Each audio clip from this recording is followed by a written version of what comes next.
uomini, è pronto ad affrontare nuove sfide ai tempi della pandemia.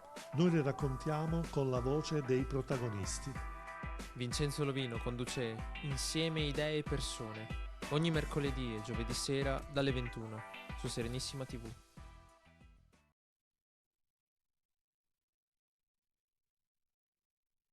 Il Veneto, terra di meraviglie, cultura e grandi uomini, è pronto ad affrontare nuove sfide ai tempi della pandemia. Noi le raccontiamo con la voce dei protagonisti. Vincenzo Lovino conduce Insieme idee e persone ogni mercoledì e giovedì sera dalle 21 su Serenissima TV. Amici telespettatori, benvenuti e amiche telespettatrici specialmente, benvenuti ad un'altra puntata di Insieme idee persone. Come sapete noi siamo qui dagli studi di Urbano di Canale Italia, Serenissima Canale 15 fa parte del gruppo di Canale Italia e il Canale 15, quindi vi invito fra l'altro chi magari sta seguendo Facebook di risintonizzare il decoder perché ci sono un po' di rimescolamento delle frequenze, però non solo Canale 15 del digitale terrestre, bensì anche Facebook e YouTube. Quindi come vedete, basta, adesso vediamo il nostro supporto tutorial, basta collegarsi alla pagina Insieme idee persone TV, ecco qua c'è la possibilità di collegarsi alla pagina Insieme idee persone TV, social, cliccare, entrare con la qui, cioè c'è il video di presentazione e poi trovare la banda grigia dove c'è scritto segui la diretta, cliccare sopra, guardate cosa succede, clic e via, si entra in diretta. Abbiamo uno sfasamento di qualche secondo, però tutto quello che succede in tempo reale viene messo in diretta Facebook e anche YouTube, quindi volendo uno può anche scegliere di vedere su YouTube. Il tempo è tiranno, gli argomenti sono tanti. Oggi è venuto fuori la bozza del nuovo DPCM, non si sa quello definitivo, anche se si parla di coinvolgimento del Parlamento, coinvolgimento dei governatori. Sembra uno spiraglio diverso, sebbene si tratti di uno strumento DPCM che non avrebbe consentito questo confronto, pur tuttavia Draghi, l'ho detto, vi ricordate, sia anche in fase di presentazione, coinvolgimento del Parlamento. Ci saranno delle modifiche, lo vedremo, sicuramente questo DPCM non convince perché non si vedono miglioramenti, perché ci hanno detto fate i sacrifici oggi perché domani avrete dei benefici, però noi stiamo facendo solo sacrifici, solo chiusure, solo rinunce, ci sono imprenditori veramente ridotti all'osso e comunque non si vede uno spiraglio secondo me. Oggi affronteremo proprio con i nostri ospiti questi argomenti, la nomina dei sottosegretari, Manuale Cencelli come la divisione col pallottoliere, mezzo sottosegretario a me, mezzo sottosegretario a te, una cosa che avremmo sicuramente voluto evitare di guardare in questo particolare momento, ma certi partiti evidentemente hanno bisogno ancora di queste logiche. Vado subito a presentarvi gli ospiti, abbiamo qui in studio in presenza quindi l'onorevole Roberto Caon, Forza Italia. Buonasera, buonasera a tutti. Buonasera, bentornato. Poi abbiamo Francesco Scopelliti, Italia Viva Padova. Buonasera. E poi abbiamo invece Fabrizio Boron, che è consigliere regionale Veneto, ovviamente della Lega. Buonasera, buonasera a tutti. Buonasera. Ecco, poi abbiamo invece in collegamento via Skype l'assessore Federico Canner, che è assessore della Regione Veneto ai fondi UE, turismo, agricoltura e commercio estero. E poi, buonasera assessore, poi abbiamo anche la signora Anna Brondino, che è presidente dell'associazione Corte del Forner per l'Emporio Solidarietà di Venezia. Buonasera. E poi vediamo forse ci sono dei problemi di collegamento. E poi dopo invece avremo l'onorevole Pellicani, Nicola Pellicani del Partito Democratico. Ecco, siccome assessore Canner, so che lei è super impegnato, quindi ovviamente in questo particolare momento vediamo un po', lei ha una delega impegnativa, mi passi il termine. Impegnativa, però è anche vero che la sua delega in passato a Zaia ha portato fortuna, no? Perché ricordiamoci che Zaia ha avuto quelle deleghe a suo tempo quando era vicepresidente. Quindi i dati del turismo 2020, ovviamente vabbè, poi i dati si sanno, si commentano, si individuano da soli, eccetera. Però analizziamo i dati, ma cerchiamo di fare anche una proiezione, di analizzare una prospettiva, diamo una prospettiva agli italiani e ai veneti in particolare. Parliamo un po' di questo ammaccato turismo locale, perché il Veneto, l'ha detto anche Zaia, una trasmissione televisiva di qualche giorno fa, è la risorsa, il turismo è la risorsa più importante per il Veneto. Sì, grazie, buonasera a tutti. Innanzitutto saluto anche gli ospiti in studio, in particolare il consigliere Bolon, che siamo anche colleghi di partito oltre che di consiglio regionale. Guardi, la situazione a livello turistico la conosciamo un po' tutti, nel senso che i dati ormai sono noti, grazie anche all'Osservatorio regionale federato che la regione ha da poco inaugurato. Siamo a conoscenza, non dico in tempo reale, ma quasi, non solo di dati turistici, ma anche di studi, notizie, informazioni, relazioni a cui tutti possono accedere grazie a internet in sostanza. Quindi non solo gli operatori, ma anche qualsiasi singolo cittadino. I dati ci dicono che il 2020 è stato catastrofico, oltre il 60% di perdita. In alcune situazioni addirittura abbiamo l'80% di presenze turistiche in meno, penso in particolare alle città d'arte.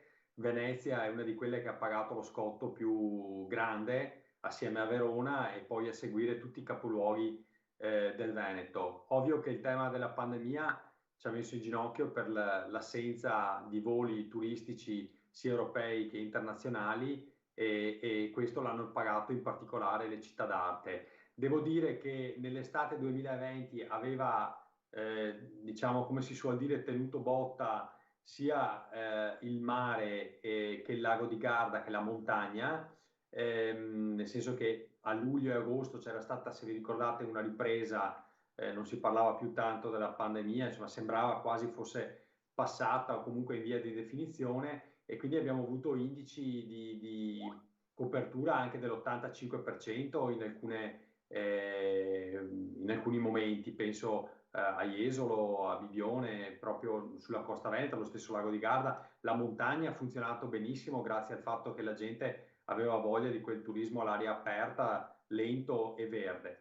Poi ovvio che con la ripresa della pandemia si è tornati a precipitare di nuovo, culminando quest'inverno anche con la chiusura degli impianti dei sci che non sono mai stati riaperti e che ha ovviamente diciamo creato non poche complicazioni, perché oggi come oggi noi abbiamo anche il settore della montagna in crisi, e il problema vero è che noi abbiamo chiesto al ministro, col quale abbiamo fatto un incontro l'altro giorno, l'ottimo ministro, mi permetta di dire, Garavaglia, che quando ha incontrato tutti gli assessori regionali delle varie regioni d'Italia ha subito garantito una massima presenza, anche perché lui proviene dall'esperienza della regione Lombardia, è stato in conferenza delle regioni e quindi sa bene il ruolo della conferenza delle regioni stesse, e ci ha garantito due cose importanti che chiedevamo anche noi: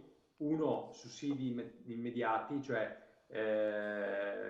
finanziamenti alle aziende da tenere in vita, perché se non teniamo in vita le aziende, quando ci sarà la ripartenza, che sicuramente ci sarà, e io penso anche prima di quanto prevediamo, dobbiamo essere attrezzati non solo in termini di promozione, ma soprattutto avere le aziende in piedi, perché se nel frattempo le aziende falliscono è ovvio che non c'è nessuna possibilità. Il secondo tema è il piano di vaccinazione. Noi come Regione Veneto ovviamente abbiamo chiesto un piano di vaccinazione adeguato per tutta la popolazione, però io come assessore al turismo ho chiesto che proprio la categoria dei lavoratori del settore turistico sia messa in cima, diciamo, alle preferenze, dopo gli ultra ottantenni ovviamente, cioè dopo gli anziani che dobbiamo tutelare per primi, ma diciamo che quando entriamo, no, nella media della vaccinazione, quindi nella massa della vaccinazione, abbiamo chiesto che il mondo del turismo in termini di lavoratori sia vaccinato per primo,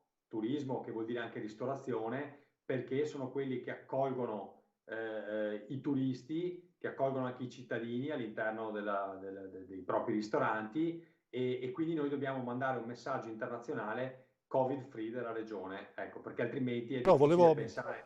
Volevo chiedere questo, noi Sì. come Veneto abbiamo, ieri fatalità parlavamo di questo argomento con il presidente della provincia di Belluno, Prandini, con l'assessore Siotto di Vicenza avremo una regione quasi perfetta, quindi abbiamo le Dolomiti, scendiamo dalle Dolomiti, abbiamo il lago di Garda, poi ci giriamo, abbiamo Verona, Venezia, Vicenza, Padova, cioè tutte città, una più bella dell'altra. Poi vogliamo andare al mare, abbiamo Jesolo. Ecco, però diciamo, io ho avuto l'impressione che il governo si sia completamente disinteressato di questo aspetto, cioè legato al discorso del, oddio, la pandemia, che succede se ci sono tre persone che magari sono a 99 centimetri invece di un metro e mezzo. Però alla fine purtroppo questo governo, che non ha comunque dimostrato grande interesse verso gli imprenditori e l'attività di impresa, ha lasciato un settore prolifico, assolutamente, cioè il punto di riferimento dell'Italia, specialmente per il Veneto, abbandonato completamente a se stesso. Voi come Regione avete fatto qualche iniziativa diversa a sostegno delle attività? Cosa avete fatto in più rispetto a quello che poco ha fatto il governo in questo periodo, il governo Conte? Ma guardi, noi compatibilmente con le risorse a disposizione che avevamo, che onestamente purtroppo non sono molte per le ovvie ragioni che sappiamo, questa è una regione che da 10 anni, anche più, non ha addizionale IRPEF, quindi noi non abbiamo messo le mani in tasca ai cittadini e abbiamo purtroppo i trasferimenti da Roma che sono inadeguati rispetto a quello che spetterebbe a questa regione, tant'è vero che insomma la questione dell'autonomia è ancora in piedi, è importante, o quantomeno insomma il tema delle risorse adeguate in base a quanto noi paghiamo in termini di tasse ogni anno, circa 17-18 miliardi di residuo fiscale. Quindi è ovvio che di fronte a questa situazione noi chiediamo maggior risorse. Con quelle che abbiamo, che avevamo, la Regione ha fatto degli interventi. Uno l'ha messo in piedi il mio collega Marcato per quanto riguarda le attività produttive col piano Ora Veneto, dove abbiamo dato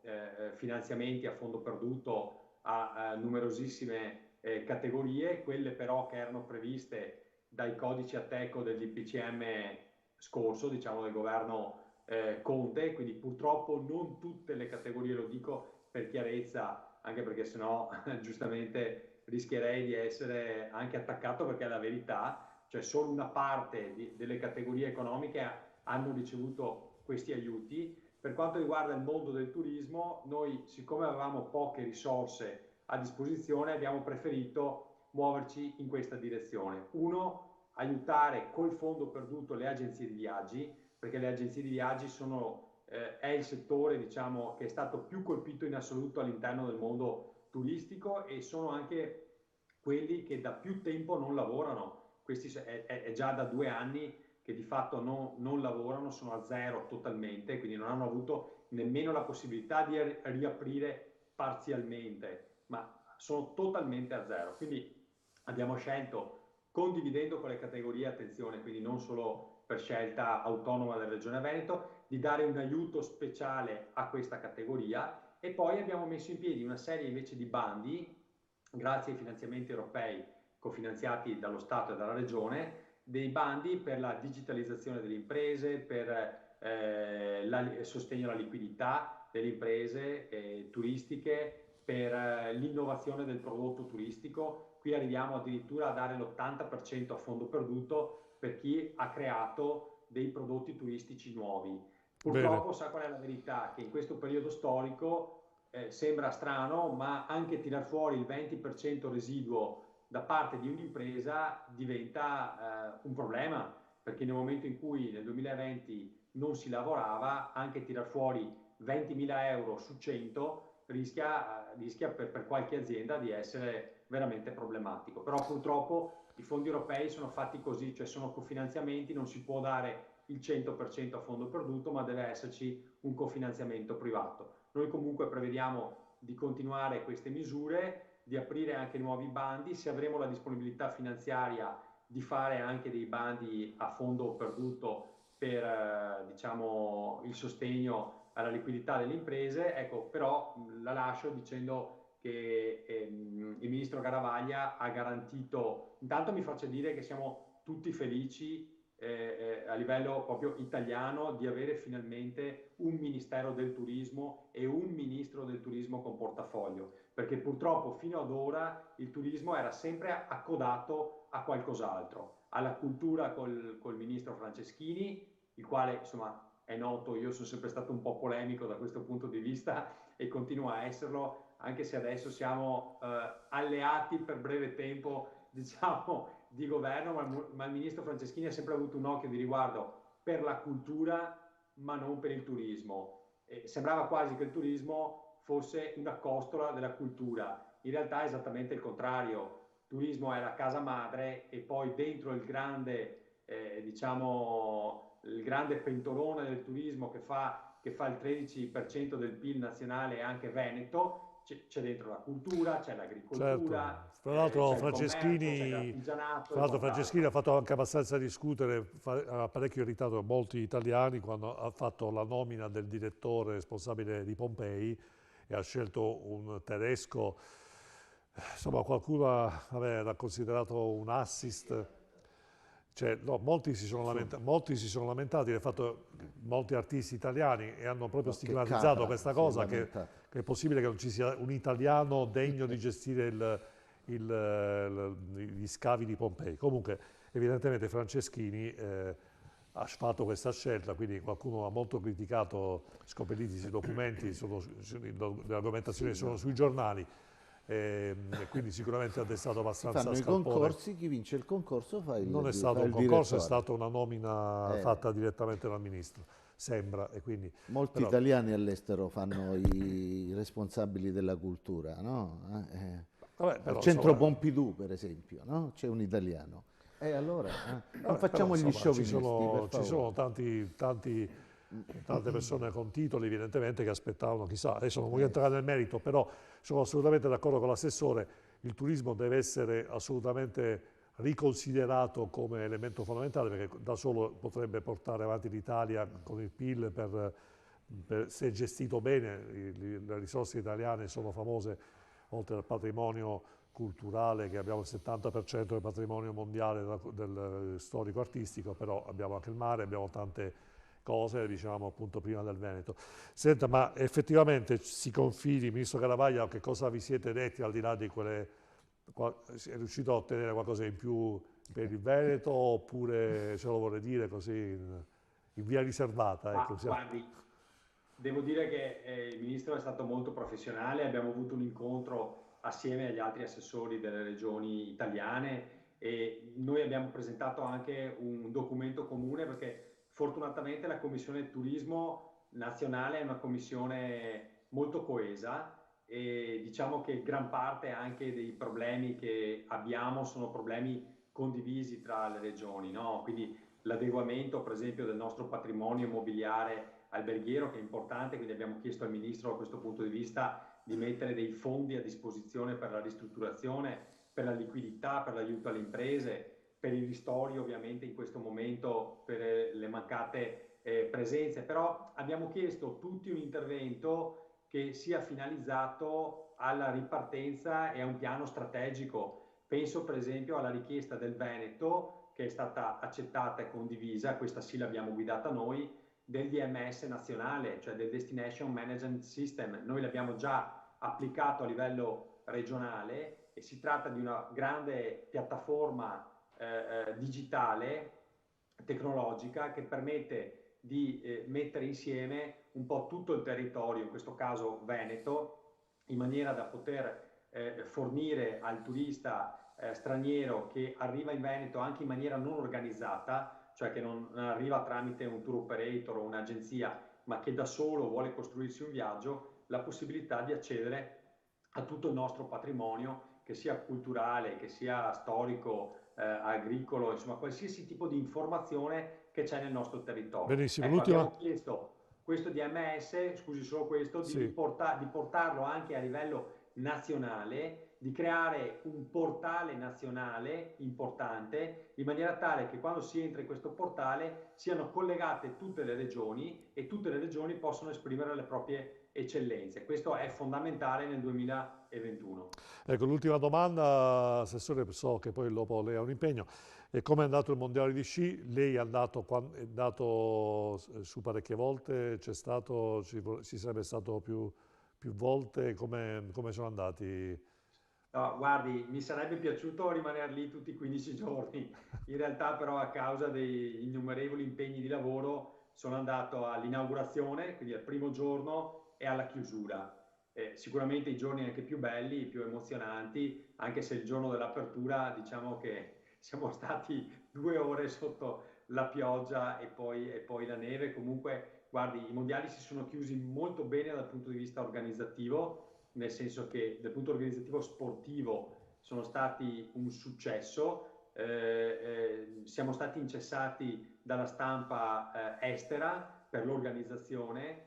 Il Veneto ne è uscito bene anche in termini di promozione turistica, sia di Cortina che delle Dolomiti, ma di tutto il Veneto. L'unica cosa, e lo dico francamente perché sono solito dire le cose come stanno e non raccontare solo ciò che funziona, ma anche ciò che dobbiamo migliorare. In prospettiva delle Olimpiadi 20 e 26 dobbiamo lavorare molto sull'aspetto infrastrutturale. Diciamo che il tema del Covid in parte ci ha salvato, nel senso che la presenza turistica è stata ovviamente bassa, fisica è stata bassa a Cortina, molto dal punto di vista mediatico, e questo noi l'abbiamo sfruttato in pieno. Anzi, paradossalmente c'è stata ancora di più presenza mediatica, proprio perché la gente non poteva partecipare in presenza fisica Certo. ai mondiali di Cortina. Questo un po' ci ha salvato, perché altrimenti probabilmente saremmo andati in crisi dal punto di vista del traffico, tant'è vero che entro il 20-26 ci sono una serie di interventi da fare, penso alla tangenziale di Longarone, alla tangenziale di Cortina, altri interventi a San Vito di Cadore. Insomma, dobbiamo fare degli interventi infrastrutturali e anche di servizi molto molto importanti. Però diciamo che questa è stata sicuramente una cartina di tornasole importante, e insomma abbiamo scaldato i motori, ci siamo resi conto anche bene di ciò che dobbiamo fare in questi anni. Bene, Assessore, la lascio ai suoi impegni, grazie per questa testimonianza e ovviamente tutto il nostro appoggio in questo momento particolare per il turismo e anche per l'agricoltura. Mi spiace non abbiamo potuto parlare, però magari approfondiremo ancora questo aspetto altrettanto degno di considerazione. Quindi grazie, certo. Grazie ancora per la disponibilità. L'agricoltura avremo modo di affrontare un'altra volta questo argomento. Anche l'agricoltura sta soffrendo la chiusura del canale Oreca, quindi dell'hotelleria, della ristorazione, del catering, e quindi anche lì abbiamo avuto un anno difficile, però insomma fortunatamente meno rispetto ai danni che il turismo invece ha subito. Io la ringrazio, chiedo scusa se purtroppo ho altri collegamenti Ma ci mancherebbe. video. Ringrazio tutti i telespettatori e le persone che sono in studio. Ecco, fra l'altro l'assessore, il suo collega Fabrizio Baron, contraccambia il saluto iniziale, mi sembra. Conto su di lui per il proseguo della trasmissione. Parlerò di turismo. Bene, grazie Assessore, grazie, buon lavoro, buona continuazione. Salve, arrivederci. Arrivederci, grazie ancora. Grazie. Arrivederci. Bene, noi continuiamo con un po' di pubblicità, rimanete con noi. Queste infinite distese di campi, i filari dei vigneti che si perdono a vista d'occhio. Non c'è da stupirsi che mio nonno ne sia rimasto affascinato 60 anni fa. Ha trasformato una vecchia latteria in un caseificio, quel posto che adesso tutti noi chiamiamo casa, fedele ai gesti semplici delle nostre tradizioni.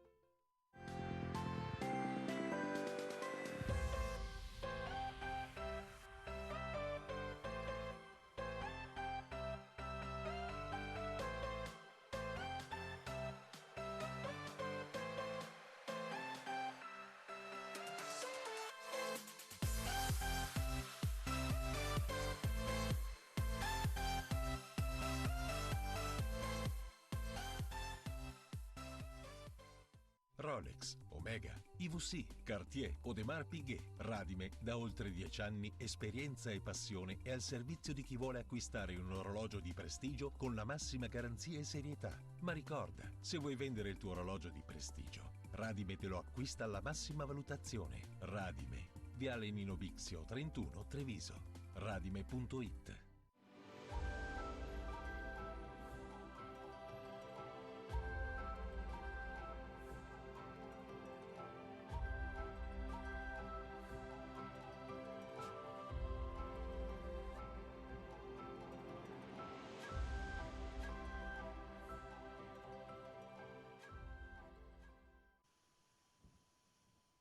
Eccoci qua di nuovo in collegamento diretto insieme alle persone TV, come sapete il nostro contenitore dove noi buttiamo dentro tutto, informazione, statistiche, opinioni, quindi abbiamo il nostro Sestante News, giornale online, poi abbiamo il nostro TG, poi l'opinione, ovviamente il nostro pezzo forte insieme alle persone TV, in attesa che la situazione si sblocchi, chissà quante nuove iniziative porteremo avanti. Insieme alle persone TV mettete mi piace sulla pagina Facebook e iscrivetevi al canale YouTube. Bene, Caon, lei che so che è un battagliero, onorevole Caon, mi dica in confidenza se le piace questo nuovo DPCM. Ecco, abbiamo avuto il merito, dopo tante lamentele, di aver avuto un confronto col Parlamento, è vero, boh, non lo so, confronto con i governatori, non lo so, però alla fine mi sa che mi importa se mi avvisi che fra una settimana muoio. Guarda che fra una settimana morirai, e quindi ti avviso prima, però abbiamo avvisato prima. Cioè, non so, mi dica lei cosa ne pensa. Beh, insomma, deve essere ancora definito il DPCM. Prima di tutto, intanto, dobbiamo considerare che questo governo si è insediato in maniera effettiva ieri sera con la nomina dei sottosegretari. Perciò adesso cominceremo a capire, a vedere in maniera diversa e differente cosa si può fare meglio. Sicuramente meglio di prima si può fare e come. È abbastanza facile. La cosa che io continuo a dire è che purtroppo abbiamo perso del tempo. Io lo dico, ci sono i miei comunicati stampa, sono stato il primo in Italia a dire che bisognava portare la mascherina, sono stato il primo a dire che bisognava costruire le mascherine in casa perché abbiamo vestito il mondo con le nostre aziende e non eravamo capaci di fare mascherine, cioè pazzesco. Abbiamo venduto la moda, abbiamo creato la moda nel mondo sartoriale e noi non siamo più capaci di fare la mascherina, cosa... Ma anche su manifatturiero, insomma. Sì, sto parlando del manifatturiero, no? E sto dicendo da aprile che dovevamo in qualche maniera portare a casa una licenza dei vaccini e farla produrre negli istituti della farmaceutica militare e magari anche in qualche azienda che abbiamo già specializzata. Questi purtroppo veniamo fuori da dei governi che hanno pensato ad altro e adesso ci ritroviamo con questa grande difficoltà. Ripeto, finché non riusciamo a fare i vaccini just in time, cioè costruiti e utilizzati, difficilmente andiamo fuori, perché non è mica detto che chi si vaccina oggi fra 8 mesi sia ancora, che abbia ancora l'effetto del vaccino. Se la catena la fai troppo lunga... Però, Scoperiti, quello che dice l'onorevole Caon è molto interessante, quindi alla fine se facciamo un approfondimento ulteriore. Prendiamo due dati statistici. Israele, 9 milioni e mezzo di abitanti, oltre il 50% della popolazione è già vaccinata. L'Inghilterra è uscita dall'Europa, 20 milioni di vaccinati, poi mi pare che suo figlio vive lì a Bristol, sì. A Bristol, se non ricordo male. Non quindi, è ancora vaccinato perché è giovane. È giovane. Non è ancora il suo turno, però. Lo so, non è categoria a rischio come lei, però effettivamente, invece lei magari se fosse stato in Inghilterra l'avrebbero già vaccinata, avendo una categoria... no, sono gli ultra 65 anni. Vabbè, più o meno ci siamo. No? Fra qualche anno. Allora c'è speranza. Dai. No, a parte la battuta. Sì. Però, Scoperiti, l'Europa è debole. Quindi io so che lei è un europeista convinto, però mi sa che ha preso schiaffi a destra e a sinistra, perché l'America sta vaccinando a manetta. Gli israeliani hanno tirato fuori i soldi, i skei, come si dice in gergo, e hanno preso quello che... L'Inghilterra lo stesso, e alla fine noi stiamo facendo la figura. No, gli acquisti solo con noi centralizzati, tu Stato non puoi fare, la Regione però lo può fare, Zaia lo può fare, no sì, poi no, mandano in asta, cioè quindi... Guardi, io difendo... Poi sentiamo Boron su questo... Io le dico invece che sono favorevole all'azione dell'Europa e spiego perché. Intanto dobbiamo considerare che l'Europa ha 280 milioni di abitanti e che bisogna vaccinare 200... Di più, 450 milioni. Quanti sono? 4,50. 4,50. Vabbè, insomma, un numero... No, forse non sono... Vabbè, ma comunque, insomma, poco importa. Se per favore mi dite qual è la popolazione dell'Europa... Comunque un numero considerevole. Israele ha avuto una politica molto aggressiva sul fronte dei prezzi con la Pfizer e però dobbiamo considerare che in fondo solo 9 milioni di persone da vaccinare. Solo, perché se confrontiamo 9 milioni sono meno di quelli che sono in Lombardia, insomma, no? Tanto per dire. L'Unione Europea 446. 440. Non ho sbagliato. Quindi i numeri sono molto grandi. L'Inghilterra ha due fattori positivi. Il primo, che il vaccino AstraZeneca viene fatto lì, a Londra. Il secondo, che stanno attuando una politica molto particolare. Loro confidano che basti una sola dose di vaccino per vaccinare la popolazione e quindi tendono a vaccinare per la seconda volta anche oltre i 3 mesi dal primo vaccino. Perché AstraZeneca lo consente? Perché AstraZeneca lo consente, ma insomma, e poi c'è la considerazione che noi abbiamo qualche problema burocratico. Prima l'EMA che ha dovuto consentire i vaccini, poi l'AIFA, insomma, 1,5 milioni non se ne può più. Cioè noi siamo una fabbrica di commissioni, comitati e supercommissioni, comitato tecnico scientifico, la commissione noi sulla abbiamo vaccinato 3 milioni di persone e abbiamo il 1,5 milioni di persone. Abbiamo il 30% di vaccini chiusi ancora in frigorifero, allora perché evidentemente sentiamo una telefonata da casa, 049 63 11 11. Chi parla? Pronto, chi parla? Sì, buonasera, sono il signor Romano, volevo intervenire un attimo. Sì, prego, da dove chiama? Da Cittadella. Cittadella, prego. Cittadella, provincia di Padova.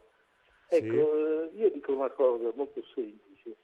Se invece di chiacchierare tanto, tutti chiacchierano tutte cose, si dovrebbe intervenire sul fronte europeo, sui vertici dell'Europa che ha stipulato i contratti, eccetera. Perché quando un signore di vostro, un tale Scoppelliti, ecco, dice che AstraZeneca è un vaccino inglese, io gli rispondo che Pfizer non è inglese, è belga, mi pare, di una società che si trova in Europa. Ecco, quindi a un certo punto io penso che Draghi dovrebbe, e non ho dubbi che non abbia il carisma di farlo, dovrebbe praticamente imporre una produzione, siccome ci sono, c'è per esempio a Abano c'è una ditta che fa i farmaci, nel Lazio c'è una ditta che fa farmaci, fanno una riconversione industriale e basta, se l'Europa non è in grado di assicurarci quello che aveva detto di assicurarci, capisce? Benissimo, grazie allora di questa considerazione. Sicuramente è una riflessione che molti condivideranno. Mi è piaciuta molto la considerazione del signor di Cittadella, meno chiacchiere, sarebbe giusto che qualcuno pensasse a fare più che a chiacchierare. Salutiamo l'onorevole Nicola Pedicani, Partito Democratico. Buonasera Pedicani, onorevole, buonasera. Buonasera, come sta? Tutto bene? Tutto bene, grazie. Benissimo, poi invece proviamo il collegamento di nuovo con Anna Brondino, che è presidente dell'Associazione Corte Reformer per l'Emporio Solidarietà Venezia. Buonasera, ci sente? Ecco, abbiamo sempre un po' di problemi di collegamento con la Brondino, magari se la regia può fare qualcosa. Boron, lei insomma che Commissione Sanità c'è di casa, come la vede effettivamente? Ci dica come la vede. Come la vedete anche voi, Regione? Ma la cosa passa tutta per il vaccino. Cioè, il problema del vaccino, che è quello ovviamente che può dare la riapertura in maniera forte, decisa, non solo interna, perché noi dobbiamo sempre tenere presente che la più grande apertura economica che possiamo assistere è quella poi l'apertura delle frontiere, perché il turismo è fatto di turismo straniero, perché le aziende producono ed esportano, perché i viaggi di lavoro avvengono ovviamente oggi più in aereo che con il treno. Quindi il fatto di avere una campagna vaccinale pianificata e seria è un fattore determinante. Giustamente si menzionava prima Israele, si menzionava gli Stati Uniti, si menzionava l'Inghilterra. Io ricordo l'anno scorso, all'inizio di questa pandemia, quanto si è preso in giro, no, l'Inghilterra e Boris Johnson, perché aveva fatto una dichiarazione forte, decisa, ma che poi non aveva sbagliato, cioè purtroppo era una previsione più che una dichiarazione, una previsione che amaramente l'abbiamo vissuta tutti. E però di fronte alle nostre, diciamo, al perdersi nel guardare gli altri sono andati avanti. Israele ha avuto, no, perché così veloce? Perché ha agito in un modo semplicissimo, ha agito militarmente, ha incaricato il capo del governo, ha contattato Pfizer ancora prima di fare il vaccino, perché giustamente ha fatto una logica semplicissima, ha detto virus, vaccino, quindi ci sarà qualcuno che si interessa a produrlo, la Pfizer è la più grande compagnia al mondo e pertanto si è interfacciato direttamente con Pfizer e ha comprato il vaccino ancora prima che lo scoprissero, no? Ancora prima che lo producessero, e questo li ha avvantaggiati. L'Inghilterra invece di fare tante chiacchiere ha fatto ovviamente una campagna decisa, avendo AstraZeneca ma avendo anche altre forniture, e guardate che ad oggi ha già vaccinato 20 milioni di abitanti su 66 e ha già definito il piano di riapertura da marzo a giugno, settore per settore, se ovviamente tutto va bene, a giugno ci sarà la riapertura. Perché? Perché il vaccino calcolano che ha una copertura circa fra i 10 e i 12 mesi. È un vaccino influenzale, no? Come quello che si fa ogni anno, sì. E quindi ha una copertura di 10-12 mesi. Quindi il problema è che se noi non abbiamo un piano vaccinale da qui a giugno, da qui a maggio-giugno, ci troveremo il problema a settembre di nuovo, ottobre di nuovo, ma non per coprire la vaccinazione di chi l'ha già fatto, ma per quelli che devono ancora farla. Ecco, su questo forse ci sta il problema del governo precedente, che insomma di fronte a ovviamente a tutte le pianificazioni di dove farlo, con le rose stilizzate o quant'altro, doveva magari qualcuno in maniera più decisa, di fronte ovviamente magari anche alla componente europea, montare su qualche aereo in maniera decisa e andare a definire gli accordi come ha fatto Israele o come hanno fatto anche la Germania, perché poi quindi alla lei, fine... Boron, la pensa come me, l'Europa è diventato un nano politico, perché se non siamo stati in grado di sbattere i pugni sul tavolo e dire voglio i vaccini, dammeli a me. Sa cosa? Che di fronte a tutto quello ovviamente che abbiamo parlato in questi anni, no? Dell'Europa e della debolezza dell'Unione Europea, ha avuto un'occasione enorme di dimostrare la sua forza, la sua decisione e il suo valore come massa critica nel momento in cui avrebbe portato a casa un risultato determinante, magari più forte degli altri. Quando ha avuto l'occasione l'ha mancata, perché è chiaro, no? È sotto gli occhi, l'ha mancata, e questo purtroppo lo stanno pagando i cittadini e vedremo, spero, la soluzione prima possibile. Onorevole Pelicani, quindi so che lei è un europeista, ci siamo confrontati su questo aspetto parecchie volte, è un europeista convinto, ma allora all'Europa cosa serve? Cioè, solo per massificare i prodotti, la moneta unica, creare disparità poveri-ricchi, nel momento in cui l'Europa poteva dimostrare il suo valore, la sua forza nei confronti dello strapotere americano, cinese e sovietico, abbiamo fatto un po' la figura delle Cenerentole.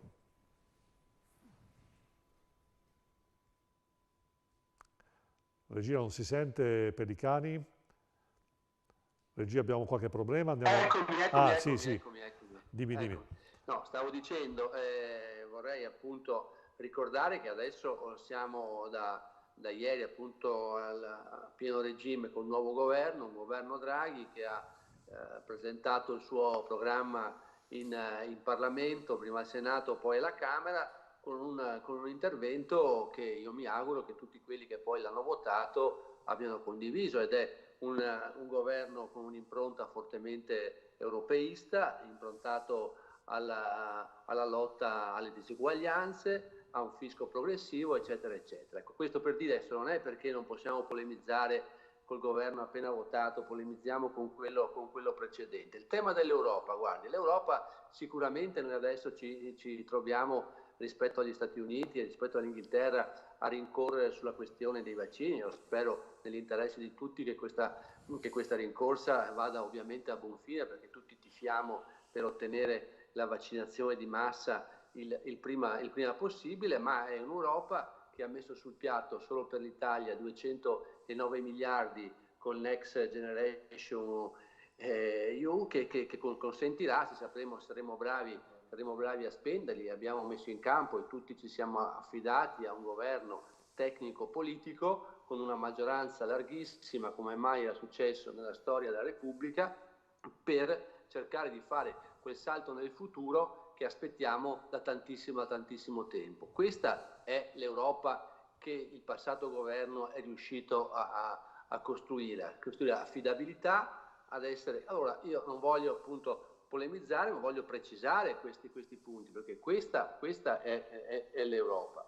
E su questo io penso che anche sui vaccini facciamo bene a affidarci a una piattaforma comune, perché io credo che alla fine sia quella che ci garantirà di più di poter vaccinare in modo Sì, però, la onorevole Pellicani, non si vede una prospettiva.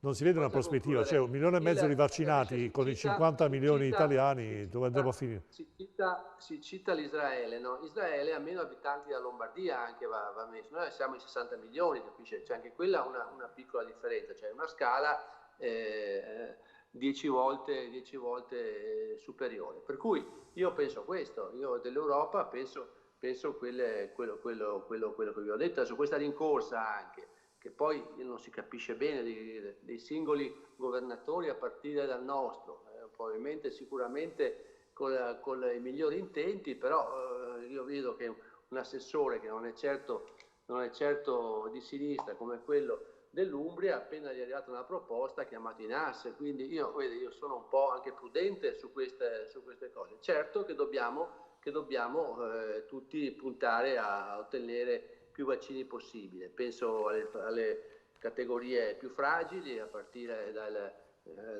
dagli anziani, che ancora in tantissimi aspettano di essere la prima parte della vaccinazione, ma insomma dobbiamo essere anche tifare Italia anche qualche volta tutti insieme.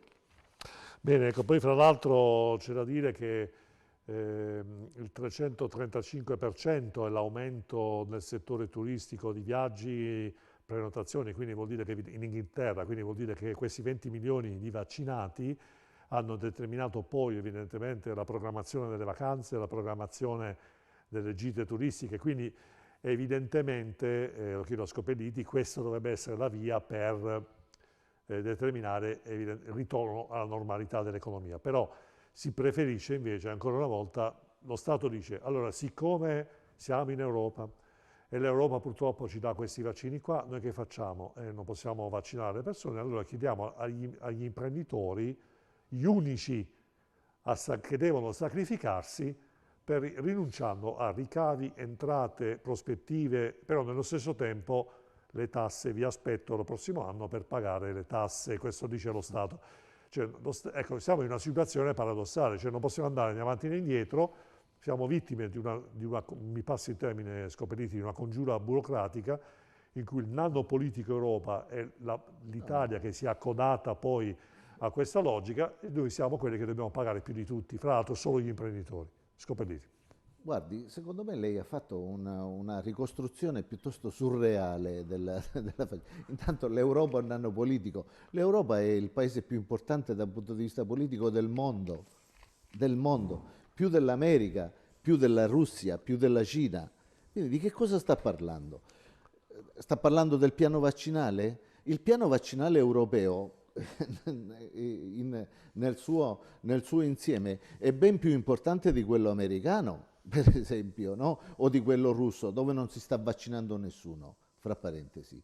Oppure vogliamo vedere quello che fanno in Sud America, in Brasile. Cioè, quello che si sta facendo in Europa è la punta dell'iceberg. Cioè, si fa più in Europa che nel resto del mondo.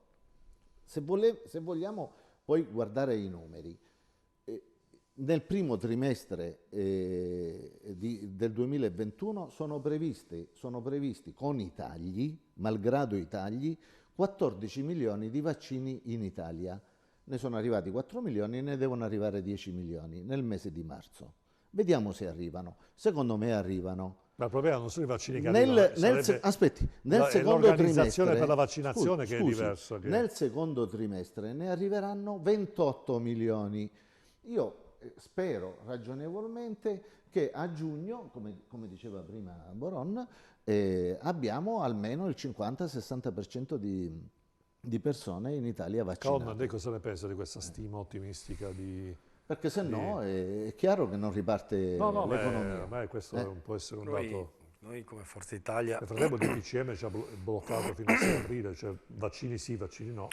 Noi come Forza non Italia... c'entra niente con i vaccini il DPCM. Il DPCM, No, scusa, il blocco il blocco delle DPCM dice, attività. siccome non ci sono ancora i vaccini, stiamo un attimo attenti. Ecco, questo è un altro discorso. Se i vaccini arrivano, come dice lei, il DPCM dovrebbe essere più... I vaccini arriveranno e li useremo. Poi arriva anche Johnson che ha monodose. Insomma, l'ha detto lei, arrivano 10 milioni a marzo, quindi in teoria questo DPCM non doveva durare fino a 6 aprile.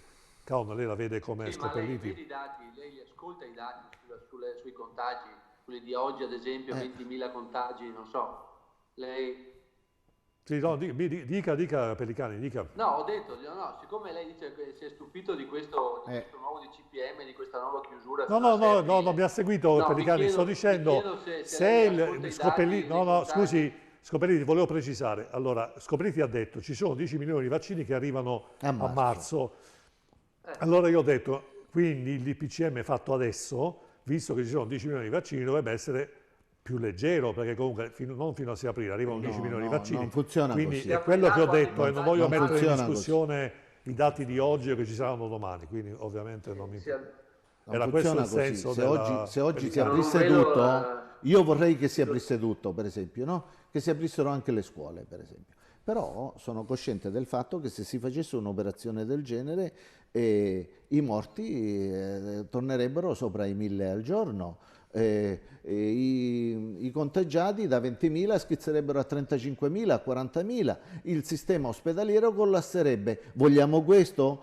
Siete degli responsabili se volete questo. Chi siete, scusi? Siete quelli che parlano a vanvera contro il DPCM che chiude. Il DPCM chiude perché c'è gente più preparata di me che consiglia di chiudere. Ma guardi, allora c'è gente che dice che cosa, per esempio, giustamente parlavo con un pizzaiolo ieri, mi diceva, bene, la gente la sera non viene a fare la pizza da noi, però si prende le pizze da asporto e si vedono a casa in 5, 10, 15 persone. Allora, io dico semplicemente, non esprimo una valutazione, dico semplicemente le cose così come avvengono e che sento, non le ipotesi fantasmagoriche o fantascientifiche. Non è così. Vediamo il telefono da casa. Pronto, chi parla? Sì, pronto, mi sente? Sì, chi parla? Pronto? Da dove chiama? Senta, buonasera, chiamo da Venezia e volevo parlare rispetto a quello che ha detto il signor Scopelliti, riguardo al piano di vaccinazione. E non credo che siano le cose che ha detto lui che siano veritiere. Ecco. Se andiamo a vedere i dati, come ha detto lui, danno tutto il contrario di quello che lui ha detto. Si va a riguardare un attimo le statistiche, tutto quanto, perché finché si fa propaganda va bene, ma a me non interessa se lui è Italia Viva e io sono del PD o quelli di quella, i partiti non mi interessano. La cosa importante è dare dei dati giusti e secondo me quello che ha detto Scopelliti questa sera non è giusto. Si vada a rivedere bene i dati e poi si riproponga e dica le sue cose, perché secondo me non è giusto. Grazie. Quali sono i dati giusti? Di che parla questo signore? No, spesso questo è ideologicamente contrario. Guardi, questa è una trasmissione, diciamo, democratica, tutti possono dire la loro. Lui la dice ognuno può dire le fesserie che vuole. Ma io mica sto dicendo che lei dice una fesseria o quell'altro ha detto una fesseria. Ognuno può dire non sono d'accordo su quello che ha detto Scopelliti. No, uno dovrebbe dire Scopelliti ha detto 14.000, invece saranno 5.000. Ecco, questo doveva dire. Sì, l'ha però, detto, non forse, l'ha detto. No, però allora potevi anche evitare, caro ascoltatore. Scopelliti, in effetti la precisazione andrebbe fatta. Lei che sa usare bene l'italiano perché è una persona forbita. No, ha detto e sa fare bene la sua parte, ha detto una cosa molto sibillina dal punto di vista dialettico. Ci saranno 10 milioni di vaccini. Non ha detto che ci saranno 10 milioni di vaccinati. Sono due cose differenti. Sono due cose differenti. È meglio che ci spariamo. Se non io penso che il Signore forse voleva dire anche questa cosa qua. Però voglio sentire Caon, abbiamo un po' di informazioni e poi Boron. Scusa. Noi abbiamo depositato, abbiamo dato al Presidente del Consiglio un dossier dove c'è un piano vaccinale studiato da tutti i tecnici e dalle persone che insomma sono del settore da anni. Dove prevede che anche i farmacisti abbiano la possibilità di fare magari 2 ore al giorno, 3 ore al giorno, su prenotazione e così via, di ampliare la possibilità di dare a più persone di poter fare la vaccinazione. Noi è impensabile che con la fiera, nel caso di Padova, si vada a vaccinare 1 milione di persone. Ma anche a Vicenza mi pare che c'è la Sì, ho capito, ma noi dobbiamo cambiare questo sistema qua, perché partiamo ancora dalle primule e dobbiamo in qualche maniera cambiarlo. Questo governo è cambiato perché dobbiamo cambiare. In questi giorni verrà studiato un sistema nuovo, un sistema più efficiente, più ampio. Mi chiedo, io faccio finta di essere un cittadino normale, ma la gente che c'era prima, o che c'è ancora adesso perché qualche residuo del governo precedente c'è ancora in posti tipo CTS, eccetera, non sanno fare i calcoli con la calcolatrice. Se entrano 5 persone al giorno, devono stare 15 minuti in attesa fuori dopo il vaccino, devono fare la coda. Quante ne possiamo? Questa è la scuola elementare, mia figlia. Ho capito, ma non è nel caso nostro, che siamo entrati nel governo oggi si può dire, mica posso solo dire, io sto dicendo cosa faremo, cercheremo di fare. Quello che c'è stato ormai purtroppo si è pagato, si pagherà uno scotto infinito di 2 fallimenti di 2 governi in 3 anni che hanno fallito il loro mandato entrambi. Noi come Forza Italia abbiamo tenuto la barra dritta verso questo governo, ci siamo riusciti a far cambiare, siamo un po' più tutti rasserenati perché capivamo che con le primule non se ne poteva più. 400 milioni mi pare che sia il budget. E adesso naturalmente, ripeto, noi abbiamo depositato un dossier dove andiamo a spiegare il nostro modo per poter andare fuori e utilizzare i tempi. Abbiamo dei tempi che dobbiamo utilizzare nel miglior modo possibile. E bisogna fare presto. Fare presto. Però tutto questo, ascolti, grazie. Guardate che mi ha fatto parlare poco, è da questa sera che sto aspettando. Allora, mi dà la parola, se no vado anche a casa perché non posso dire qua per 2 minuti in 1 ora e mezza. O mi lascia parlare o vado via. Mi lasci finire il concetto almeno. Certo. Viva Dio. Allora, detto questo, quello che noi abbiamo bisogno è di cercare con la fantasia di cominciare a capire cosa vogliamo fare, se no parliamo dell'ovvio tutta questa sera. Cioè parliamo di quello che è stato. Nel caso mio, visto che parliamo che abbiamo una regione che ha bisogno del turismo, che è il 13%, nel caso mio sto proponendo che venga realizzata con il Recovery Fund Next Generation la linea di alta velocità tra Padova e Bologna, perché in 20 anni nessuno mai ci ha pensato, né in regione né tutti i politici. Allora, viva Dio, lo vogliamo fare questa opera per portare a casa turismi e dare una certa viabilità al nostro territorio? Queste sono le cose che dobbiamo cominciare a parlare, perché se cominciamo e tentiamo tutte le sere a piangerci addosso cosa abbiamo fatto fino adesso. L'Europa ci dà una grossa possibilità, forse. Perché? Perché forse? Perché dobbiamo fare le riforme perché ci diano i soldi. Bisogna questo governo nasce per cercare di ottimizzare quei soldi che teoricamente possiamo portare a casa davanti a dei progetti ben definiti. Allora, su questo dobbiamo cominciare a concentrare le nostre forze e la nostra volontà politica. Poi, per quanto riguarda il discorso dei vaccini, come stavo dicendo prima, è un discorso anche molto tecnico. Finché non ci sono vaccini, sono partiti l'altro giorno e le case farmaceutiche, oltretutto non si sa che contratti abbiano fatto. Qui c'è un problema europeo, perché se non abbiamo i contratti in mano non capiamo neanche secretati. Esatto, perciò siccome si parla di trasparenza, io sono per la trasparenza, dateci questi contratti, ma va a finire fra 2 mesi che ci saranno più vaccini di quello che pensiamo, perché sta arrivando tutta una serie di altre aziende. L'unica cosa è che ci sarà, e dobbiamo cominciare a organizzare, come c'è scritto nel nostro dossier, che non si può continuare a pensare di lavorare 8 ore al giorno quando sei in guerra. In guerra sei in trincea 24 ore su 24. Oggi dobbiamo dare la possibilità a turno e continuare a vaccinare anche di notte. Questo è quello che noi dobbiamo risolvere il problema. Non è che possiamo pensare che si va là 6 ore, quello che vaccino e poi si vedrà. Dobbiamo creare un sistema di lavoro che va fuori dai nostri crismi. In Cina le 12 più 12 fa 24, è normale, sabato e domenica è normale. E in questo caso, nel momento che avremo i vaccini, dovremo anche organizzarci così. Ma detto questo, io spero, con tutti i colleghi che c'è questa sera, faccio una petizione, Pellicani mi conosce bene, mi conosce molto bene il consigliere, dobbiamo fare squadra, perché sennò i Next Generation vanno spesi in un'altra parte. Allora io con un comitato ho messo in moto che venga dato un ordine del giorno a tutti i comuni ed è stato spedito via PEC a tutti i comuni perché si possa rafforzare questa richiesta per cercare di creare sul nostro territorio un'autostrada ferroviaria, perché noi in Veneto ci blasoniamo che abbiamo tanto turismo, che siamo bravi qua e là, ma siamo un grande autogrill senza un'autostrada ferroviaria né che va verso ovest e né che va verso sud. Siamo l'unica regione che ci chiamano, siamo la locomotiva, ma non diamo le rotaie all'altezza. Certo, ecco, allora organizziamoci e cerchiamo di portare a casa quei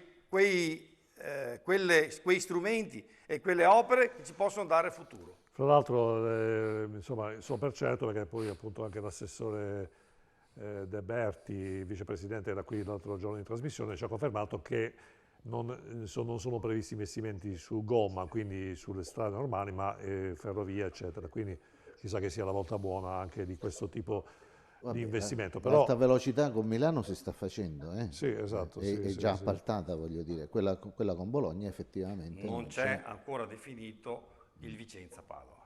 Mancano circa 1,760 miliardi che penso che con Next Generation vengano utilizzati per finire questa tratta a ovest. Vedremo. Ma a ovest ormai, diciamo, bene o male, ma siamo indietro di 20 anni.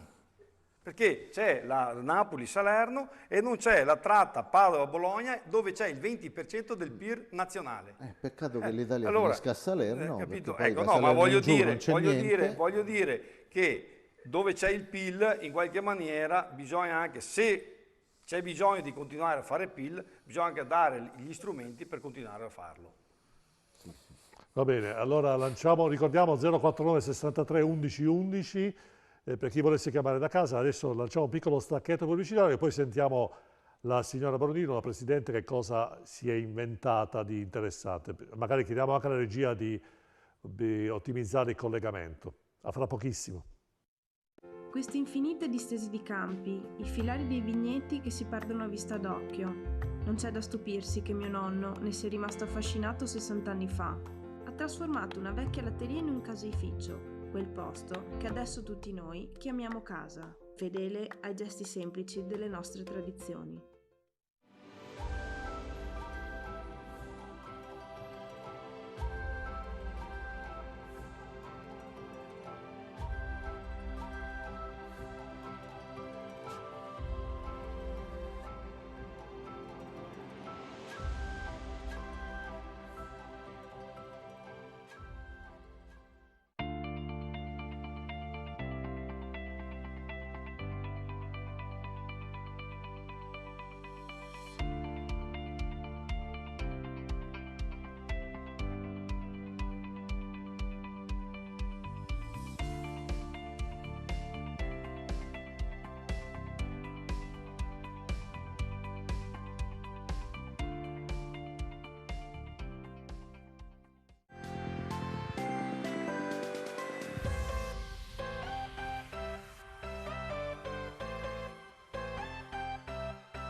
Rolex, Omega, IWC, Cartier, Audemars Piguet, Radime, da oltre 10 anni, esperienza e passione è al servizio di chi vuole acquistare un orologio di prestigio con la massima garanzia e serietà. Ma ricorda, se vuoi vendere il tuo orologio di prestigio, Radime te lo acquista alla massima valutazione. Radime, Viale Nino Bixio 31 Treviso.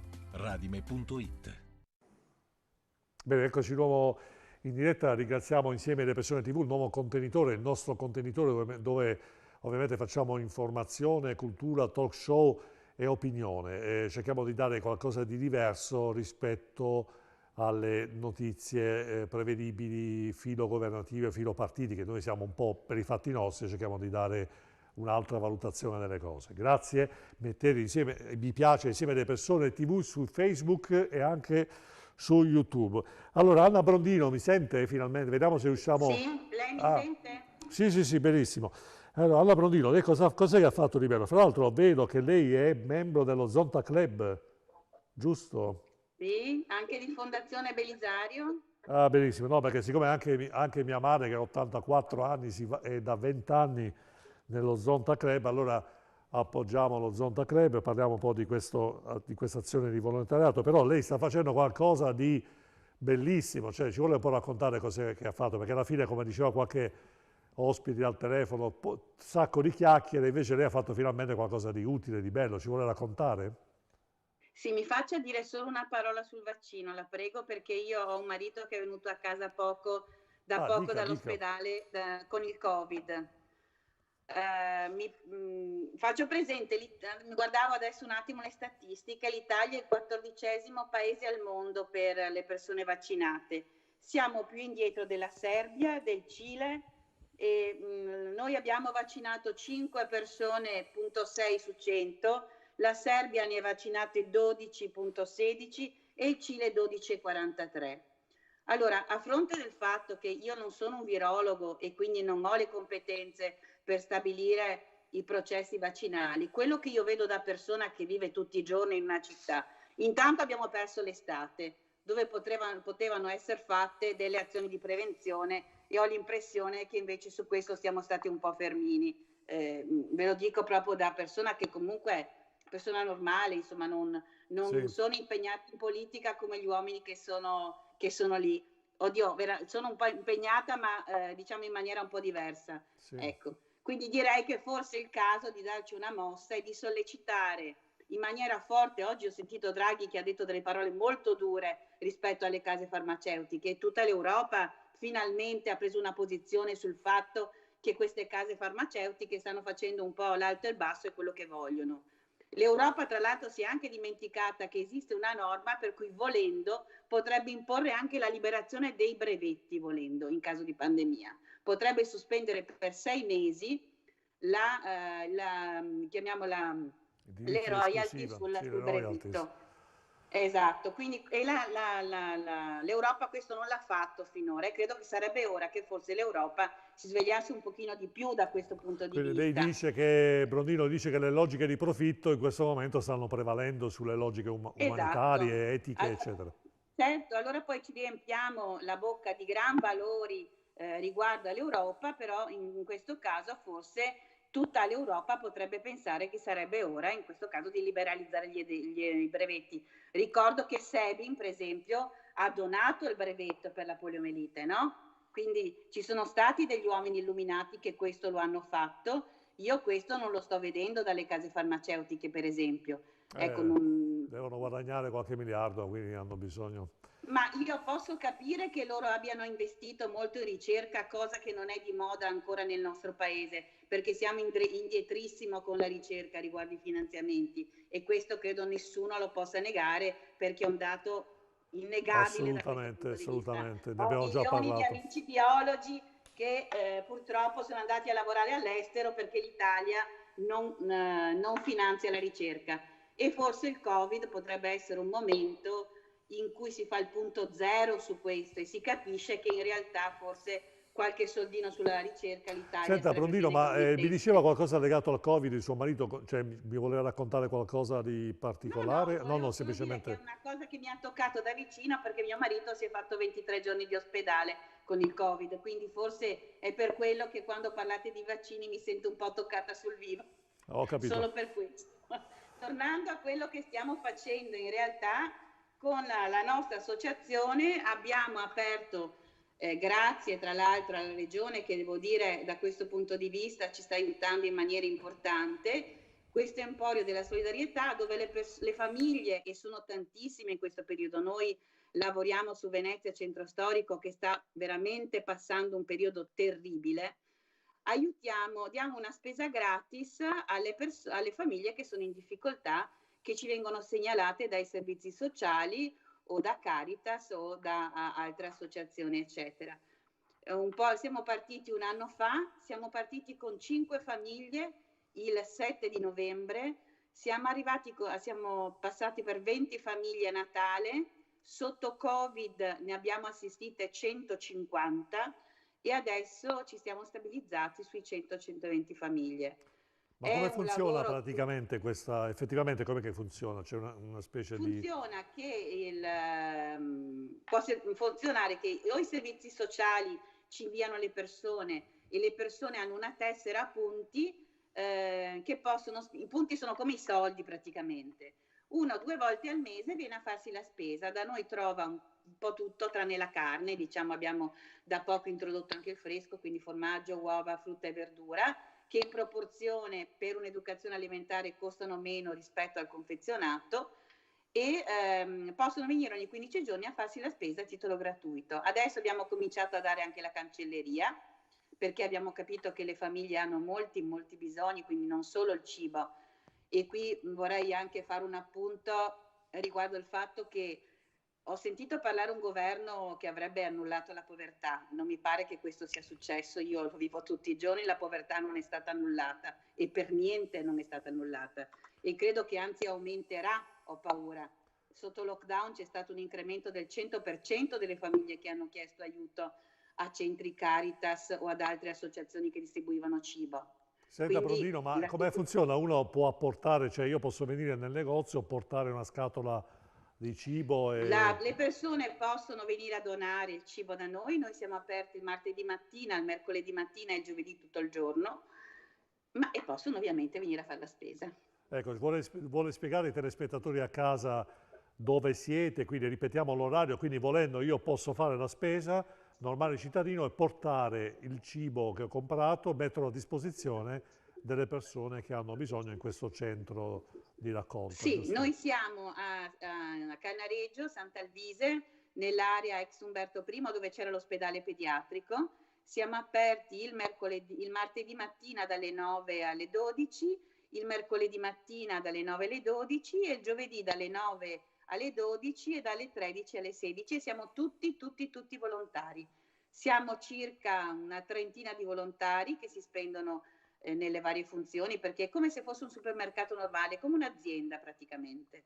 Quindi è come se noi gestissimo un supermercato. Quindi c'è chi ha detto ai trasporti piuttosto che altro. Le persone possono venire a donare una spesa per aiutare le famiglie in difficoltà.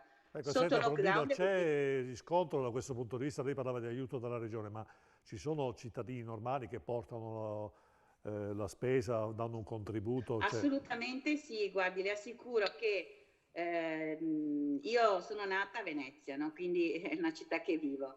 Sotto lockdown abbiamo potuto sperimentare veramente una città solidale, tanta gente ha donato e continua a donare, per fortuna. Perché le famiglie che andiamo ad aiutare ho paura che aumenteranno adesso quando ci sarà la fine del blocco dei licenziamenti, quindi il tema sarà anche questo. E approfitto che lì ha delle persone un pochino più impegnate di me per dire una cosa che è molto importante. Il tema non è solo il cibo, il tema sono i mutui che in cui le banche non aiutano, il tema sono le utenze che abbiamo visto crescere, di cui abbiamo visto crescere le tariffe. Il tema sono gli affitti e c'è veramente da lavorare molto su queste cose qua. Cioè, abbiamo bisogno anche dal punto di vista delle utenze. È vero che ci sono le fasce sociali per le persone che sono in difficoltà, ma molte volte chi è in difficoltà, per esempio, non sa che ci sono le fasce sociali. Le faccio un esempio perché tante persone che vengono da noi ci fanno questa osservazione. Vorrei che chi è al governo pensasse un attimino di abbassare per esempio le utenze, questo potrebbe essere un bel momento per dare un segnale, non di alzarle come è stato fatto poco tempo fa. Bene, allora ci associamo, anch'io ovviamente lancio l'appello, se mi permette la Brondino, e anche gli ospiti, quindi ricordatevi, donate qualcosa, poi penso che non è che c'è un limite, cioè basta anche un segnale, giusto? Cioè Basta anche solo una bottiglia d'olio, a noi va bene tutto, nel senso che abbiamo bisogno proprio di tutto. E abbiamo una pagina Facebook dove la gente può contattarci e quindi può contattarci anche tramite lì. Quindi ricordiamo Emporio della Solidarietà. Come, prego? Vorrei suggerire caldamente questi temi che ho detto. Anche i mutui sono un tema molto, molto, molto forte che la gente sente in questo momento. La gente va nelle banche e le banche non sospendono i mutui. Quindi anche questo è un grossissimo tema. Ecco, senta, Caon, la signora Brondino è stata molto esplicita, bravissima, veramente, molto sintetica, quindi bollette, mutui, affitti, che sono poi alla fine elementi che sono stati sempre un po' la spina nel fianco, perché comunque anche in passato affitti alti per Venezia, o anche il caro affitti è sempre stato un riferimento in Italia negli ultimi 15-20 anni.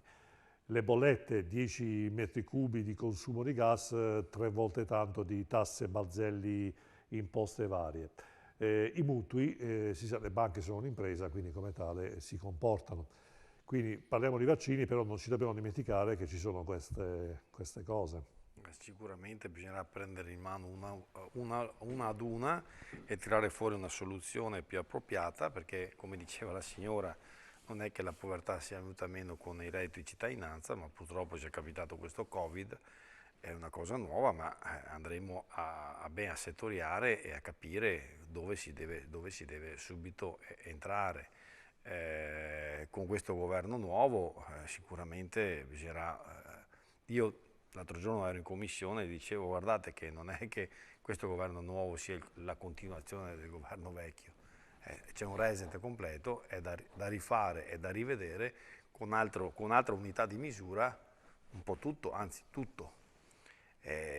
Qualcuno l'ho visto un po' così, come posso dire, scettico, ma questa è la verità. Se non ha funzionato fino adesso è perché... Ma senta Carlo, mi dica la verità, cioè, nella Camera dei Deputati, dei rumors, cosa farà Draghi? Cioè, voi che cosa vi aspettate? Avete qualche anticipazione, qualche notizia in più? Perché finora Draghi è rimasto in silenzio. No, non è stato in silenzio perché, come ha detto la signora, ha detto che le case farmaceutiche che ci devono dare i fornitori di vaccini, se non rispettano i patti, gli andiamo addosso. E potrebbe essere che se non rispettano i patti viene liberalizzato il brevetto e automaticamente si comincia a produrre in maniera più espansiva. Cioè, se in questo momento il Consiglio d'Europa ha preso questa decisione, perciò qualcosa sta cambiando, la rigidità che c'è bisogno in questo momento. Se in Israele si fa sempre l'esempio, che è un esempio che non possiamo, come posso dire, per creare l'equivalenza con l'Italia, con l'Europa, ma ha funzionato un sistema militare, anche in Europa dobbiamo cominciare a pensare un sistema militare anche nei confronti di queste diciamo aziende. Più organizzato. Io quando all'inizio della trasmissione ho detto, ed è da aprile, che bisognava organizzare la farmacia militare, cioè le officine della farmacia militare, per produrre il vaccino. L'ho detto subito, l'ho detto ad aprile. Sono tutte cose che il buonsenso porta a dirle. Purtroppo fino adesso il buonsenso forse in qualche caso è mancato. Ci sono grossi problemi, ripeto, burocratici. La burocrazia durante la guerra bisogna dimenticarsela. Assolutamente. Però per fortuna, onorevole Cao, non c'è stato Renzi che ha fatto saltare il governo, no? Il merito che ha tirato fuori questo, cioè come dire, ha reso a tutte le nostre paure, anch'io insomma nel mio piccolo, onorevole Caon, nella nostra piccola trasmissione dicevo ma com'è possibile che è tutto fermo? Ma come mai non si risolvono i problemi? Ma come da un anno e mezzo non c'è una modifica, non c'è un miglioramento, non c'è... E alla fine parlando di qua, lei parla, noi parliamo, Renzi si è arrabbiato, ha detto basta, adesso facciamo... Stacco la spina. Stacco finalmente la spina e facciamo stare bene un po' meglio gli italiani, anche se poi quelli del Movimento 5 Stelle hanno provato a dare la colpa a Renzi della caduta del governo, invece certo. Mi sa che... E allora chi?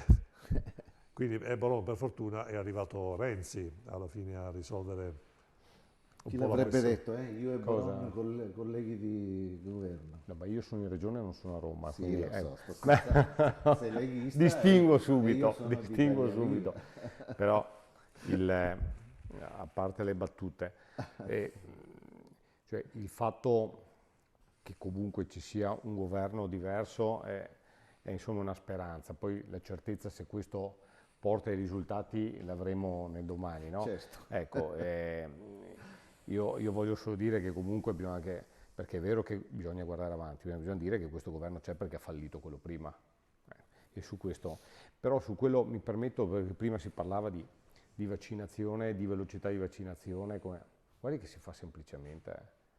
I medici di base hanno l'elenco degli assistiti, con tutte le patologie e con tutte le situazioni cliniche, quindi sanno chi deve essere vaccinato prima e chi deve essere vaccinato dopo in base alla gravità. Sanno chi non può essere vaccinato, perché ci sono anche delle controindicazioni, e hanno la capacità di vaccinazione e una distribuzione territoriale enorme. Ad esempio, a ottobre, quando c'è stata la vaccinazione anti-influenzale, in Veneto sono vaccinati quasi 2 milioni di persone in un mese. Perché si andava dal medico di base, si prendeva l'appuntamento e si andava dal medico di base. Sì. Quindi se si vuole si fa presto. Qual è il problema? Sì, ma qual è il problema? Il problema è che nei protocolli ovviamente di vaccinazione che ha fatto il CTS giù a Roma non c'è il medico di base nel protocollo. Sono cose semplicissime da fare, che io mi auguro che non ci voglia tanta discussione parlamentare, no? Perché come si fa il DPCM per chiudere ovviamente un'attività o una filiera produttiva, si possa fare anche velocemente una modifica ai protocolli sanitari per dire che i medici di base e i farmacisti possono fare la vaccinazione e in un mese si fa tutto. Oggi perché ovviamente questo viene meno, questa necessità? Perché non c'è la materia prima. Ecco, mi auguro che anch'io che l'arrivo poi di altre aziende possa portare, però la difficoltà che il sistema sta vivendo, perché ho sentito insomma giustamente gli allarmi sanitari, però guardate che i dati sanitari di suicidio, rischio suicidio, casi di aumento malattie psichiatriche e ovviamente all'interno del mondo sanitario sono in forte aumento e non è che possiamo girarci dall'altra parte. Il rischio economico, che è quello che poi porta alle conseguenze sociali devastanti, è in atto e non possiamo pensare che da qui a giugno si possa rimanere così com'è. Non si può immaginare questo. Cioè il fatto di dire io pongo un piano vaccinale e pongo anche però un percorso di riapertura graduale e settoriale deve essere messo sullo stesso piano. Non possiamo pensare di fare i DPCM per dire chiudiamo fino ad aprile e poi si vedrà. E ad aprile si vedrà. Oggi, come dici che chiudi fino ad aprile, poni già anche un piano futuro che è quello di dire la questione vaccinale è questa, c'è questo DPCM che pone le condizioni di limitazione fino ad aprile, allo stesso tempo però diciamo che entro marzo succede questo, entro aprile succede quest'altro, un po' insomma parafrasando Boris Johnson in Inghilterra che tanto abbiamo deriso, io no, però tanti abbiamo deriso l'anno scorso, no? Ecco, quindi l'effetto e la capacità ovviamente di organizzazione c'è, la necessità che questo governo imprima una marcia diversa e su questo, ma mi permetto, lo dico personalmente, speravo che si cambiasse anche il Ministro della Sanità, visto che in questa situazione ci siamo anche per un motivo. È stato ovviamente cambiato il Ministro dell'Economia, e vuol dire che tanto bene sulla parte di gestione economica e finanziaria emergenziale non è stato fatto. Mi auguravo anche che si potesse dare una discontinuità sull'ambito sanitario, però insomma forse qualcosa di diverso è.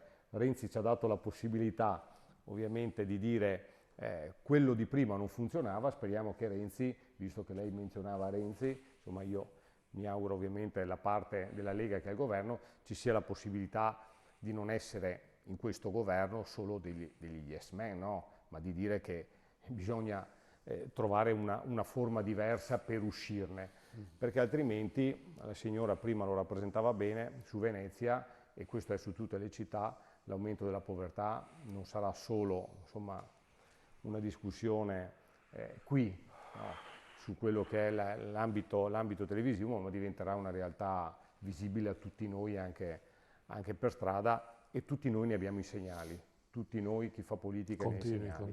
Quindi io mi auguro che chi insomma siede al governo ponga questo piano, ovviamente sanitario e vaccinale, allo stesso tempo il piano di riapertura e di ripresa economica, che non può aspettare nelle comunicazioni e nelle programmazione governative. Sentiamo Scopelliti, poi sentiamo l'onorevole Pelicani. Volevo solo agganciarmi a quello che ha appena detto lui.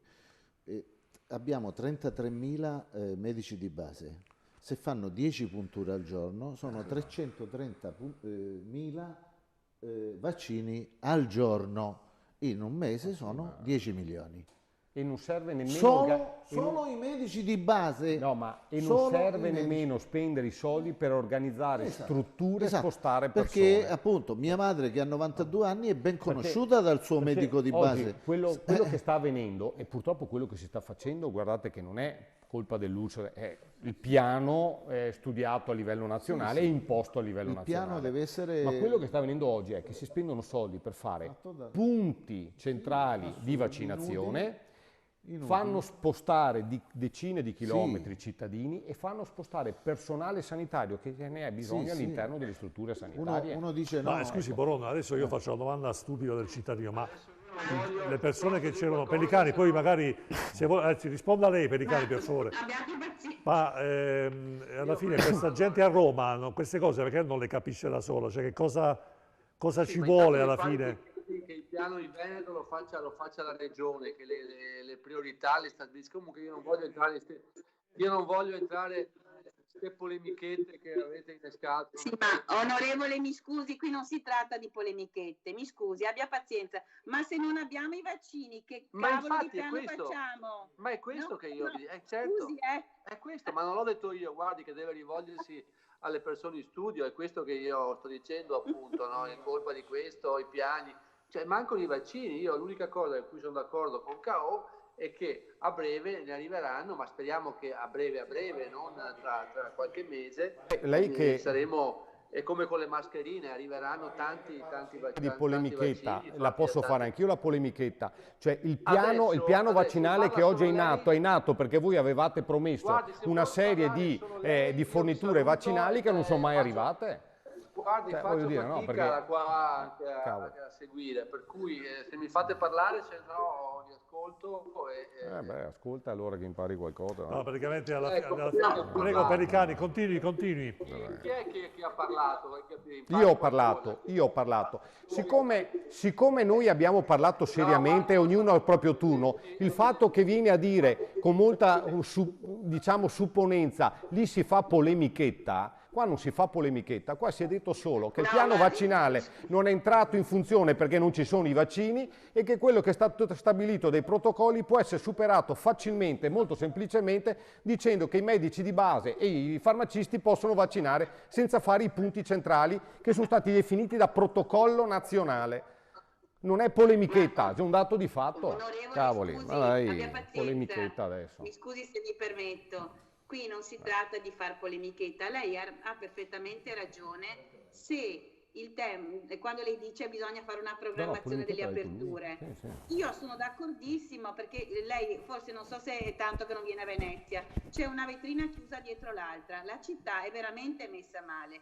Lei ha perfettamente ragione che dobbiamo programmare le aperture, ma la programmazione delle aperture va fatta in base ai vaccini che arrivano, perché noi non siamo in grado di capire, almeno lo dico da proprio persona ignorante che legge solo i giornali. Io non riesco, cioè queste aziende che continuano a dire che arriveranno i vaccini e dopo mezz'ora dicono scusate abbiamo sbagliato, i vaccini non arrivano. Come si fa a fare una programmazione di apertura a fronte di questo? Questa è la nostra preoccupazione di persone normali che viviamo tutti i giorni nelle nostre città e viviamo nella vita di tutti i giorni, non so come dirle. Il tema non è di far polemica, il tema è di capire, perché tutti vogliamo andare in giro, andare ad abbracciare i nostri genitori e andare a trovare tutti i negozi aperti in una città che ha tutte le vetrine chiuse, che fa una tristezza terrificante, siamo in 3. L'altra sera tornavo a casa alle 8 di sera Rialto, c'ero solo io, ok? Il tema è che vorremmo capire quando questo succede. Perché se non abbiamo i vaccini non andiamo mica lontano. Bene, in effetti, cioè, io mi ricordo, adesso purtroppo mi sa che abbiamo perso l'onorevole Pellicani, non so, non lo vedo più. Collegato purtroppo, ricordiamo che il 27 dicembre, mi ricordo benissimo, del 2020, l'anno scorso, 2 mesi fa, mi ricordo, la Van der Meyer, abbiamo i vaccini, siamo pronti, partiamo, il piano vaccinale dopo le ferie. Sono passati 2 mesi, soltanto 1.500.000 persone vaccinate in Italia. Quindi c'è effettivamente un problema. Allora, se una nazione, adesso mi chiedo, forse dobbiamo rimanere poveri per aspettare il recovery plan, non so, c'è una strategia, evidentemente non si capisce, ma se dobbiamo essere ostaggio della logica del profitto di certe multinazionali che alla fine dicono no, te ne do 10, no, te ne do 5, ah scusa mi sono sbagliato, riduco del 30%, ti ridò, ti anticipo, eccetera, rimane una cosa completamente fuori, cioè la logica del profitto che vince sui morti, che vince sulla morale, che vince sull'etica, che vince sulla solidarietà e anche sull'economia, perché comunque alla fine guadagna uno che tiene stritolato l'intera Europa, quindi veramente stiamo perdendo parecchio consenso. Scopelliti, voleva chiudere qualcosa o aggiungere? Sì, no, voglio dire che io non sono d'accordo con la narrazione che sta facendo lei dall'inizio della trasmissione, perché se è vero, come sarà vero secondo me, che a fine marzo avremo avuto 15 milioni di vaccini pronti, e poi dobbiamo essere noi in grado di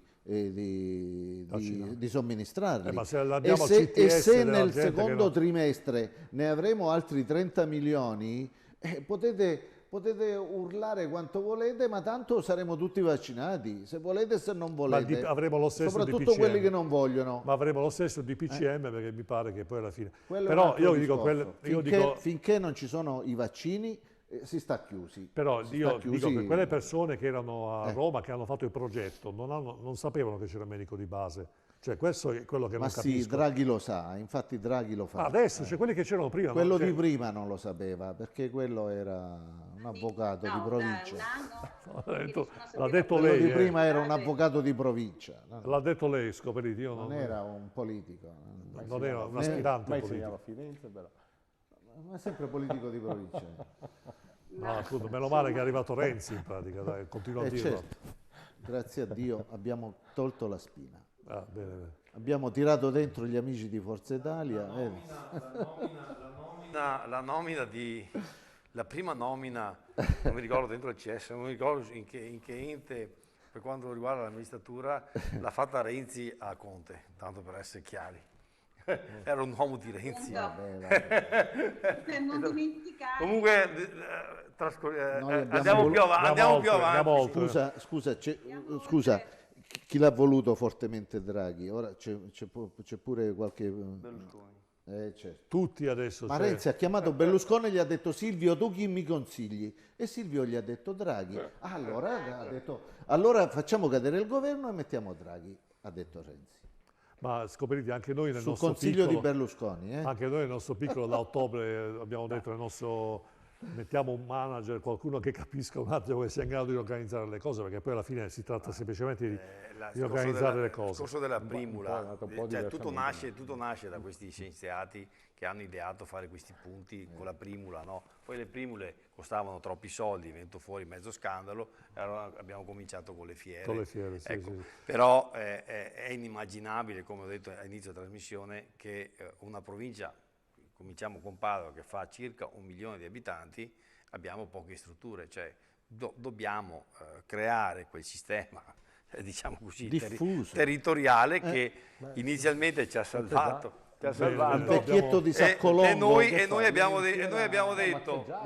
Bene, dobbiamo chiudere. No, sono assolutamente d'accordo. Per esempio a Vicenza leggevo su questo post di questa persona 9 corsie, quindi ci sono 9 postazioni per fare i vaccini. 9. Capito, però... capito. Siccome i protocolli hanno previsto i punti centrali di somministrazione e non la territoriale, hanno dato indicazione di questo. Poi quanti ne puoi fare in base al personale sanitario che hai? Cioè non è che ne puoi fare 50, devi farli in base al personale sanitario. Si faceva prima, nei protocolli si diceva, insomma, che medici di base e farmacisti lo possono fare, il problema del mantenimento a meno 80 non c'è, perché quando lo porti fuori dai frighi hai 12 ore di tempo, quindi con la distribuzione si poteva fare, organizzando, certo. e guardi, la struttura medici e farmacie territoriali sulla vaccinazione possono coprire tutta la popolazione in un mese. Fra parentesi, anche qualche bello stand al centro commerciale avremo Vincenzo, i farmacisti non sono vaccinati, fra parentesi. Ecco, dobbiamo chiudere. Ecco, ringraziamo l'onorevole Roberto Caon. Mi ha detto, guarda che noi non siamo stati vaccinati. Ringraziamo l'onorevole Roberto Caon, Forza Italia, Francesco Scopelliti di Italia Viva Padova, che è anche felice, ci vuole dire perché. Per l'Inter. Ecco, vabbè, insomma. Fabrizio, faccia vedere un po' la bandiera.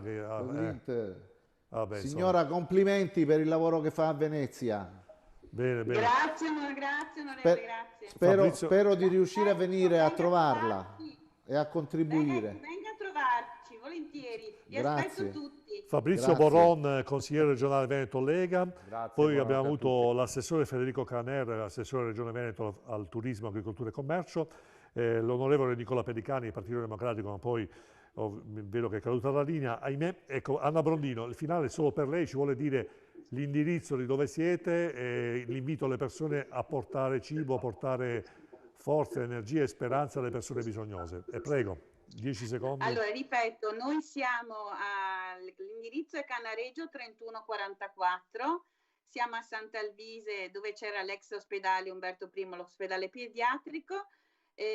Magari posso dare un numero di telefono di riferimento, un attimo solo che lo cerco. Intanto vi dico, siamo aperti il martedì dalle 9 a mezzogiorno, il mercoledì dalle 9 a mezzogiorno e il giovedì dalle 9 a mezzogiorno e dalle 3 alle 6 e mezza. Ecco, ricordiamo Venezia, giusto? Venezia centro storico. Benissimo. Cannareggio 3144. Benissimo, grazie allora di questa bellissima iniziativa Anna Brondino, lei con i suoi associati, quindi se siete a Venezia, Mestre, fate una bella passeggiata, portate qualche cosa, diamo un segnale di concreto. Bene. Non mi resta che salutarvi, augurarvi una buona serata, noi ci vediamo la prossima settimana e vi dico, dobbiamo tutti creare questa consapevolezza, sconfiggiamo la logica del profitto e facciamo sì che le cose siano più fluide, ce lo meritiamo, basta scaricare i sacrifici sulla filiera economica, abbiamo bisogno di altro in questo momento. Draghi, spero che lei ci ascolti. Arrivederci la prossima settimana. Non c'è un po' la macchinazione, non c'è una politica.